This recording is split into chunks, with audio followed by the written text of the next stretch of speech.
তো বন্ধুগণ, প্রিভিয়াস ভিডিওতে আমরা যখন আমাদের টেবিলগুলো জেনারেট করতেছিলাম তখন কিন্তু আমরা কিছু টাইপিং মিস্টেক করেছি।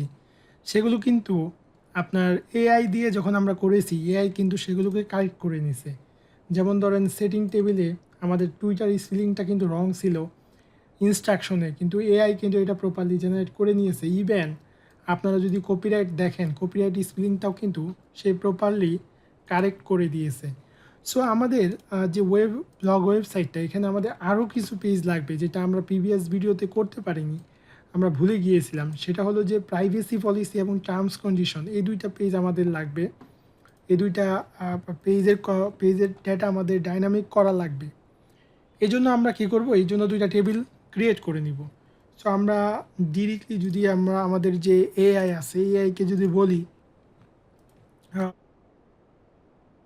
এট another two tables privacy and terms with name, description, page name and description, and the meta title, meta description, meta keywords, and other necessary fields. আমরা এখানে কি বললাম, please create another two tables privacy and terms with name, description and meta title. Also write SQL command, write SQL query,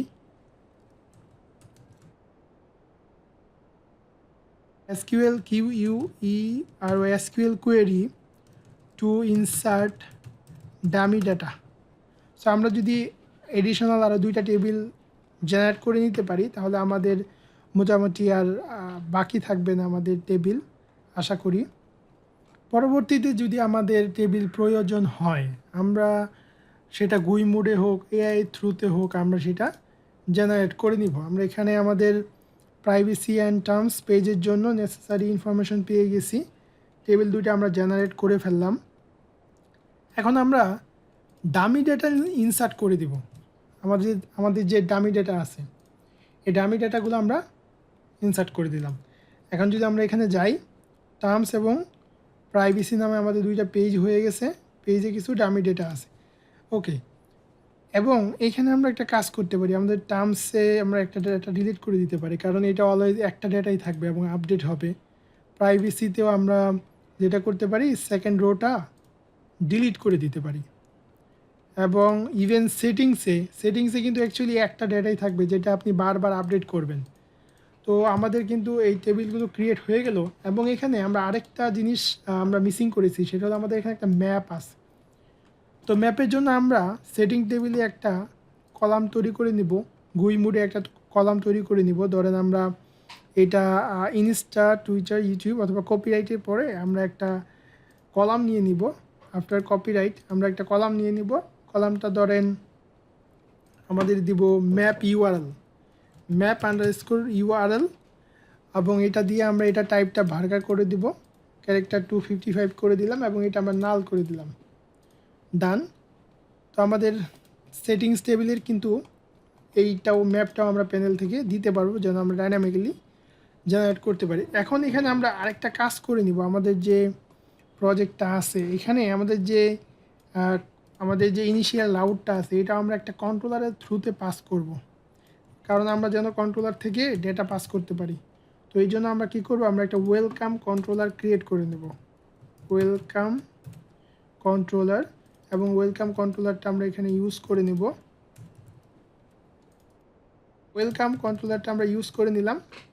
like ধরেন যে এখানে privacy ঠিক আছে, welcome controller. এবং এখানে আমরা নেম রাউট ইউজ করব না, আমরা যেহেতু ইউআরএল দিয়ে এটা কল করেছিলাম মেনুতে এবং আদার রাউটে আমরা এটা কল করেছিলাম। তো এখন ওয়েলকাম কন্ট্রোলারে আমরা একটা ইন্ডেক্স মেথড তৈরি করে নিব। তো আমরা যেটা করব, আমাদের অ্যাপ HTTP কন্ট্রোলারে গিয়ে একটা কন্ট্রোলার তৈরি করে নেব। অ্যাকচুয়ালি কন্ট্রোলারটা তৈরি করে নিব, rename welcome controller dot PHP. এখানে ধরেন আমরা টার্মসের কন্ট্রোলারটা কপি করতে পারি, কপি করে এখানে পেস্ট করে দিলাম। এবং এখানে অবশ্যই আমাদের কপি পেস্ট করার সময় যেন আমাদের এইগুলো খেয়াল থাকে, এগুলো আমরা প্রপারলি করব।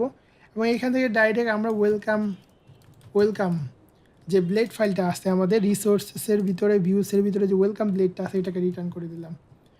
তো এখন কী হলো, আমরা যখন ডাটা পাস করব, তো এখান থেকে আমরা ডাটা পাস করতে পারবো, ডাটাবেস থেকে ডাটা এনে, মডেল দিয়ে ডাটা এনে এটার থ্রুতে কম্প্যাক্ট দিয়ে আমরা পাস করে দেবো। তো এখন আমাদের এইটা আর দরকার নেই। তো আমাদের ইনিশিয়াল যে ব্লেড ফাইলটা সেটাও কন্ট্রোলারের থ্রুতে চলে আসলো।